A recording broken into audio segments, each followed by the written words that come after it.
Cotswolds, a small village lost among the rolling hills, 2:30 p.m. Oliver Thompson, 14 years old, had only a piece of bread in his rucksack when he saw the man in suit and tie stumbling under the scorching sun. The stranger seemed lost, dehydrated, on the verge of collapse. Oliver didn't hesitate for a second. He gave him his last bread, and the only bottle of water he had. The man whispered his thanks before disappearing around a bend. 3 days later, the deafening sound of a helicopter tore through the village silence. The aircraft landed in front of Oliver's modest house, and the man in the suit stepped out. But this time, he wasn't alone. And what he was about to reveal would forever change the life of Oliver and the entire village. The August sun in the Cotswolds burned the earth with an ancestral fierceness, the same that for millennia had forged the steady and generous character of these people. It was 2:30 in the afternoon, the hour when even the field mice sought refuge in the shade of the dry stone walls, and the heat rose from the tarmac in shimmering waves that made everything appear like a golden mirage. Little Wickham was one of those villages that time seemed to have forgotten. Perched on a gentle hill like a nativity scene of honey-colored limestone and slate roofs, 500 souls who lived by the quiet rhythm of the seasons, where everyone knew everyone, and news traveled faster than the wind, through narrow lanes that smelled of wild thyme and elderflower. The cottages huddled together along the winding paths that climbed towards the Norman church, while below stretched emerald fields and small allotments that were the beating heart of the local economy. Oliver Thompson walked along the dusty lane that led from the village center to his cottage, situated in the lower part of the village, where the last houses gave way to open countryside. The boy had just turned 14, but in his eyes lay that early wisdom that belongs to those who have learned young that life gives no quarter to anyone, not even children. His steps were measured, paced by the heat that seemed to absorb all energy. The trainers, once white, and now the color of Cotswold clay, kicked up small clouds of fine dust that settled on his shorts, and the t-shirt faded by sun and too many washes. Sweat ran down his temples, tracing bright lines on skin bronzed by 1,000 summers spent running through the fields and helping Grandmother Rose in the vegetable garden. In his hand, he carried a paper bag that exhaled the unmistakable aroma of freshly baked bread, an aroma that mingled with the scent of dry earth and wild lavender growing along the verges. 2 loaves of white bread, a whole-meal cottage loaf, and even some scones, much more than they had paid for, thanks to the silent generosity of Mr. Pemberton, the village baker. Pemberton was 70 years old with flour-white hands that knew all the secrets of perfect dough. Since Oliver's father had died, the baker had taken to miscounting when weighing bread for the Thompson family. It was a silent game that had lasted 6 years, a gesture of solidarity disguised as absent-mindedness that allowed both to maintain their dignity. Oliver lived with Grandmother Rose in a small cottage of local stone on the edge of the village, one of those traditional buildings with thick walls that kept cool in summer and warm in winter. The door was painted a blue, that the sun had faded to the color of dawn sky, and 2 windows with green shutters looked out onto a small garden where wild roses, fragrant mint, and a grapevine grew, offering sweet clusters each autumn like honey. His father, William, had died in a workplace accident when Oliver was 8 years old. He had been a good man, respected by all in the village, who worked in a factory 20 miles from Little Wickham. The accident had devastated not only the family, but the entire village, because William was one of those people everyone sought when they needed help. His mother, Margaret, had left for America 6 years earlier, just after her husband's death, promising to return soon with enough money to give Oliver a better future. But the calls had become less frequent. The letters had stopped, and now they didn't even know if she was still alive. Grandmother was all he had left in the world, and Oliver knew it well. Rose Thompson was 72 years old, with a whole life on her shoulders. She had worked the land since childhood, married at 18 to a good man who died too young, raised 3 children, of whom William had been her pride, before he too left. Her gnarled hands, marked by work, held the wisdom of one who had touched the earth for 60 years, knew exactly when to sow and when to harvest, understood the secrets of growing tomatoes that seemed like rubies and fragrant mint that perfumed the whole village. Their small vegetable garden behind the cottage was a little miracle of half an acre. Rose, with Oliver's help, managed to grow everything: red and fleshy tomatoes that gleamed in the sun like jewels, glossy purple aubergines, yellow and red peppers sweet as sweets, tender courgettes, crisp runner beans, and that mint, which was their specialty. What they managed to sell at Saturday morning market became the few pounds that made the difference between making ends meet and not. As he walked, Oliver thought of grandmother waiting at home. He imagined her sitting on her wicker chair by the door, floral apron tied round her waist, and hands that could never stay still. Perhaps she was shelling peas for dinner, or mending some tear in his clothes, or simply watching the lane with that infinite patience of country women who had learned to wait without anxiety. The heat was oppressive, but Oliver was used to it. These were the afternoons of his childhood, the sun beating down hard, air shimmering above the tarmac, the aroma of earth mingling with that of the English countryside. It was the landscape of his most beautiful memories: races through the fields with the village children, afternoons fishing for minnows in the small pond behind the church, summer evenings when the whole village gathered on the green to chat and catch the evening breeze. It was just as he was lost in these thoughts that Oliver saw that unusual figure for these parts.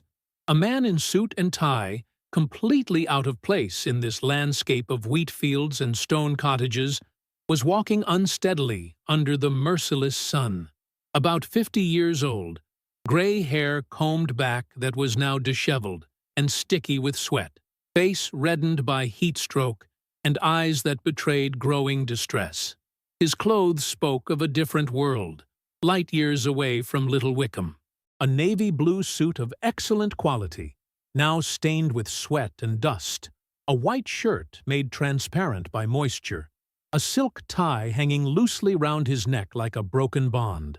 The black leather shoes, obviously expensive and perfect for the polished floors of a London office, were completely unsuitable for walking on these country paths, and now covered with a thin layer of red dust. The man often stopped, leaning against the dry stone walls that bounded the fields, bringing his hands to his face in gestures of obvious despair. His breathing was labored, shoulders bent under the weight of fatigue that went beyond the physical. When he raised his gaze to the infinite horizon of the Cotswold hills, his eyes reflected a fear that Oliver, despite his young age, immediately recognized. It was the fear of one who finds himself completely lost, without bearings, at the mercy of events greater than himself. Oliver slowed his pace, observing the scene with growing concern. In his upbringing, received from a grandmother who had made solidarity a principle of life, there was no possibility of passing by when someone needed help. It didn't matter who it was, where they came from, what they looked like. If a person was suffering, you had to stop. It was an unwritten law of his land, a rule of humanity that came before everything else. The man had sat on a wall in the shade of a centuries-old oak, one of those trees that had seen generations of farmers pass, and now offered its silent refuge to this stranger in difficulty. He held his head in his hands, and his breathing was becoming increasingly labored. It was obvious he was suffering from dehydration, and probably hadn't eaten for hours. Oliver approached unhurriedly, assessing the situation. The man looked up when he heard the boy's footsteps, and for a moment their eyes met. On one side, the generous innocence of a 14-year-old raised in poverty but rich in values. On the other, the tired and desperate gaze of a man who had everything in life except, at that moment, the simplest and most essential things. "Are you all right, sir?" asked Oliver, in that voice still immature but already warm with gentle courtesy. The man looked at him as if he couldn't believe his eyes. A boy who stopped to help a stranger, in an age when everyone seemed too busy with their own lives to notice others' pain. The man was called Robert Ashworth. He came from London, was an entrepreneur who had got lost during a business trip to the English countryside. His luxury car had broken down in an area without mobile coverage, far from inhabited centers, and he had walked for hours under the sun before finding this lane that he hoped would lead him to salvation. While Robert told his story, Oliver listened with that capacity for deep listening that characterizes truly good people. He looked at the bag of bread he held in his hand, then at the water bottle he always carried during summer walks. It wasn't much, but it was all he had. The bread was meant for dinner that evening. Grandmother would have sliced it, dressed it with oil from their bottle, fresh tomatoes from the garden, and fragrant mint. The water was meant to refresh him for the journey home under the burning sun. But the man sitting on this wall was clearly worse off than him. Much worse. "Please take this," said Oliver without the slightest hesitation, offering him the bread and water. "It's not much, but it will help you." The simplicity of this gesture, the naturalness with which he gave up his food to help a stranger, struck Robert like a blow to the heart. The man looked at him incredulously. "Boy, I can't. That's your food." Oliver smiled, that luminous smile that seemed to contain all the sun of England. "Grandmother always says that what you give comes back multiplied. And besides, you need it more than me right now." Robert took the bread and water with slightly trembling hands. He drank eagerly, like a castaway finally reaching shore, and ate every crumb with a voracity that revealed how hungry he was. Between sip and bite, he began talking with Oliver, who had sat beside him in the dry grass, listening with that respectful attention he had learned from grandmother. As he regained his strength, Robert observed the boy with growing curiosity. There was something special about Oliver, a combination of innocence and depth, of simplicity and nobility of spirit that he had rarely encountered in the circles he usually frequented. The boy spoke of his village with love, of his grandmother with devotion, of his future dreams, with a maturity that went far beyond his 14 years. "What's your name, lad?" "Oliver Thompson, sir. I live here with my grandmother."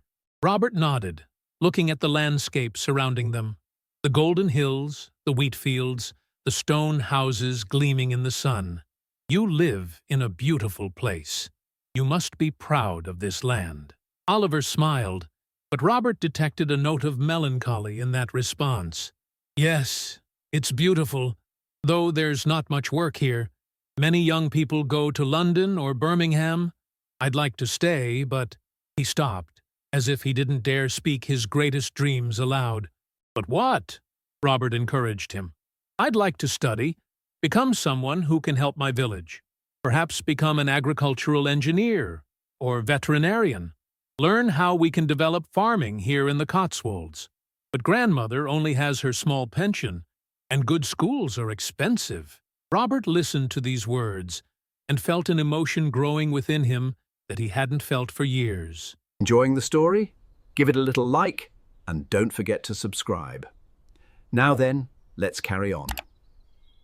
In this boy, he saw something he had lost long ago. The purity of one who wants to change the world, not for personal gain, but out of love for his own land and his own people. After about an hour, a van stopped along the lane. The driver, a local farmer returning from the fields, recognized the situation and offered to take Robert to the nearest town where he could call for breakdown assistance. Before getting into the vehicle, Robert turned to Oliver with an expression the boy never forgot. It was an intense look, full of gratitude but also something else, as if he were making a silent commitment to himself. "Thank you, lad. What you've done today, I'll never forget it. Your name is Oliver Thompson, isn't it? From Little Wickham?" Oliver nodded, still struck by the intensity of that gaze. "Yes, sir." "Good. Oliver Thompson from Little Wickham. I shall remember that.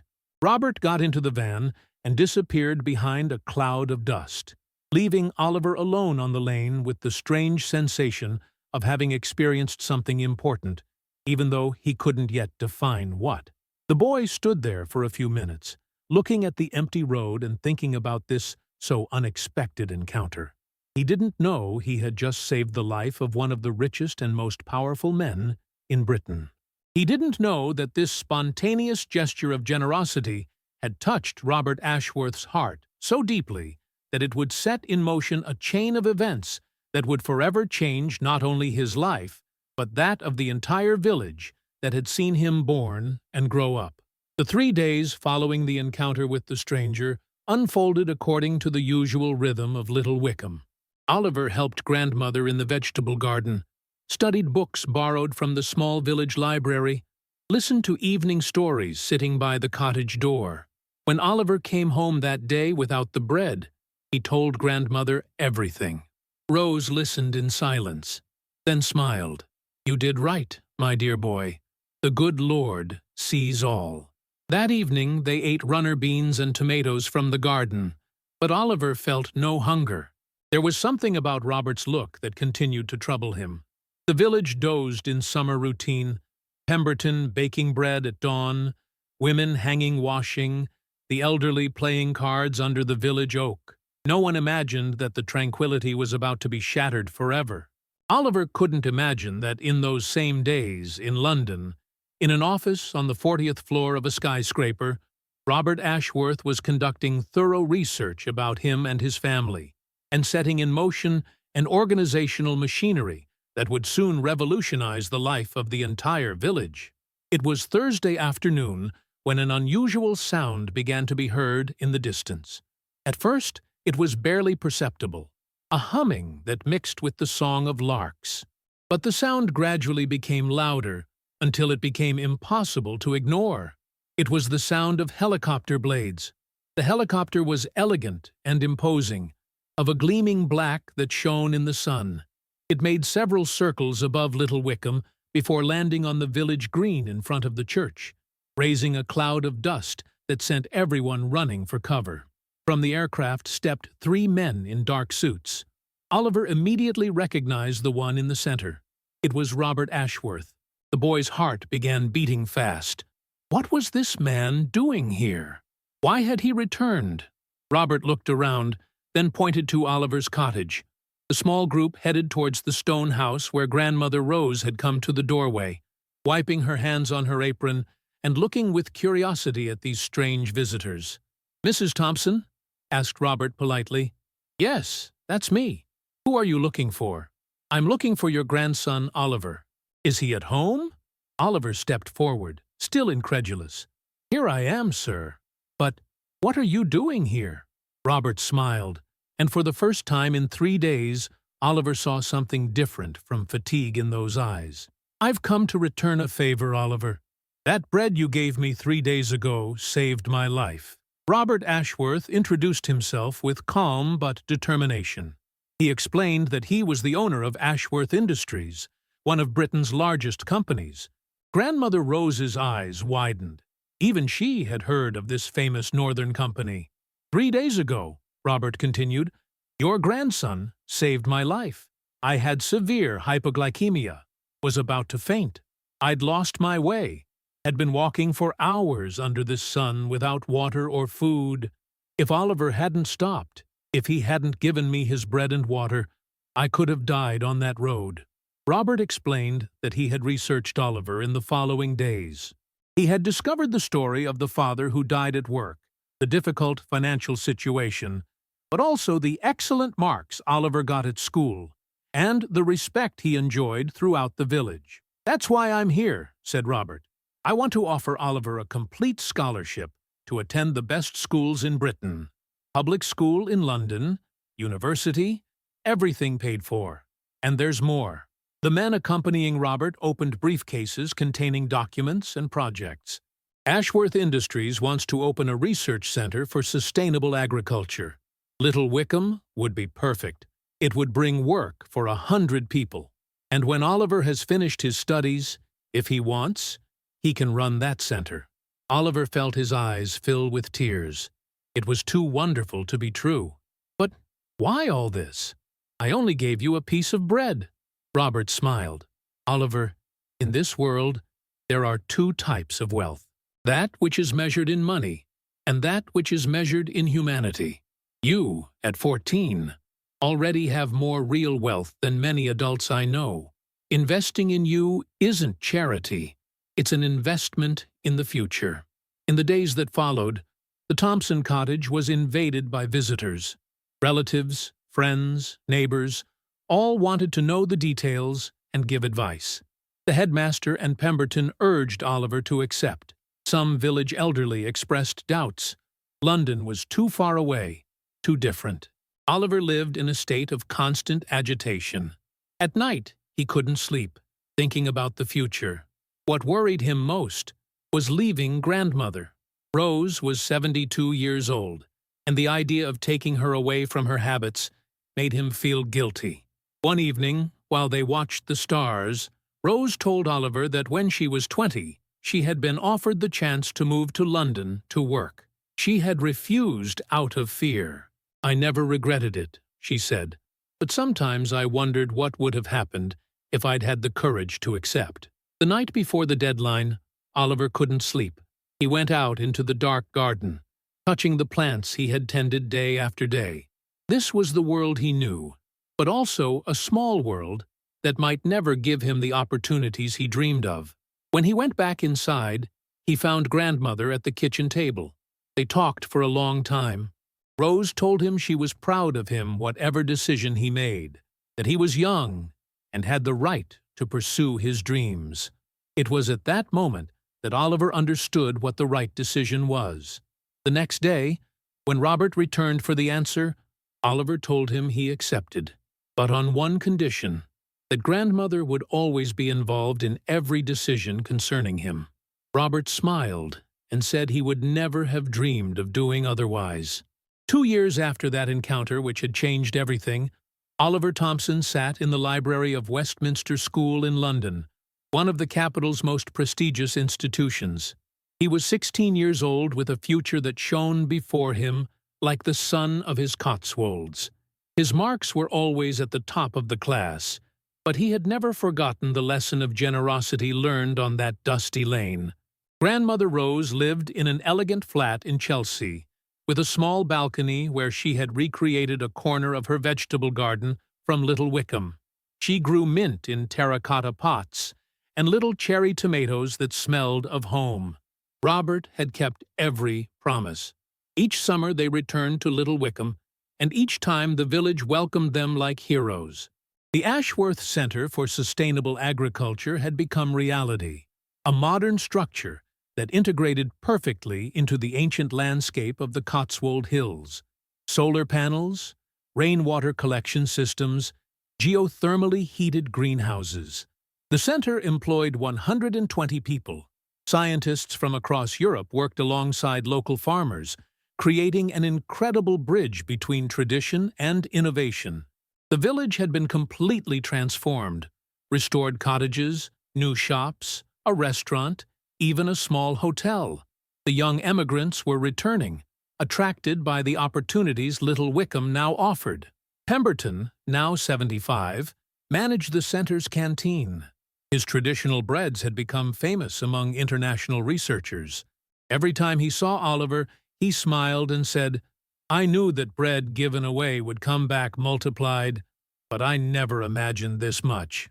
Oliver had clear ideas about the future. After school, he would study agricultural science, then return to run the research center. Robert had made it clear the position was waiting, but he had to earn it through merit.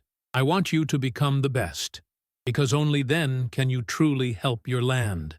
Each summer when he returned to Little Wickham, Oliver spent his days talking with elderly farmers, learning the secrets of traditional agriculture. He had understood that true innovation comes from the meeting of ancient knowledge and modern technology. One evening, sitting on the familiar wall where it all began, Oliver thought of his father William. He was sure he would have been proud, not only of the academic success, but especially because his son had never forgotten where he came from. Robert had framed a photograph of that wall in his office. Underneath he had written, "The place where I learned that humanity is worth more than any business plan." Every important decision of his company now started from this question: what would Oliver do? The story of the boy who gave away his last bread had become legend in Little Wickham. Parents told it to children as an example of how a small gesture of generosity can change the world. Tourists visiting the center always asked to see the famous wall where it all began. In a world that seemed to have forgotten the value of kindness, Oliver's story reminded everyone that humanity, in the end, always triumphs, and that every gesture of love, however small, carries within it the seed of a silent revolution that changes one life at a time, one village at a time, one heart at a time. Oliver's story reminds us that we live in a world where the simplest gestures can have extraordinary consequences. Right now, as you watch this video, somewhere someone is helping a stranger, just as Oliver did that August afternoon. Perhaps you too have a similar story to tell. Perhaps you received help when you needed it most. Or perhaps you were the one who extended a hand to someone. Write it in the comments. Stories of generosity have the power to inspire other people to do good. If you want to keep believing that humanity can still surprise us positively, subscribe to the channel. Every week we tell true stories of ordinary people who have done extraordinary things. And who knows, perhaps the next story could be yours. Share this video with someone who needs reminding that goodness still exists in the world. Sometimes all it takes to change someone's day is knowing that somewhere, in a small Cotswolds village, a boy decided to give his last bread to a stranger. And that changed everything.